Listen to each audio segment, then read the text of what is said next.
台语字真趣味，乡亲啊，小 A 小 K， 台语安尼写小 A 小 K。华语的摩肩接踵，形容人真多，做甲肩膀接肩膀，脚跟碰脚跟，非常的拥挤。台语讲小 A 小 K。像讲看年暗会、看表演、看宴会，迄人是考小 A 小 K。大囝囡仔会拍无去。大人拢甲囡仔举伫个肩胛头，也就是举动经。啊，人考，嘛使讲人考卒。妈祖经咧闹咧做戏，庄仔头巷仔口，人是安尼考卒，人客人。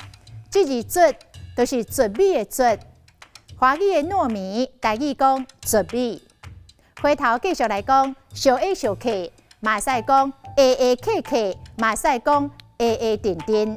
拢是咧讲摩肩接踵，拥挤不堪。要过年咯，民众无用采买年货，年货大街抢滚，规条街啊拢是人，AAKK 拢客袂过。正月15元宵暝来看订货民众 AA， 人吵，甲考，甲考卒同款，拢是咧形容人真多真客。今仔日的台语字小 A 小 K 实在真趣味。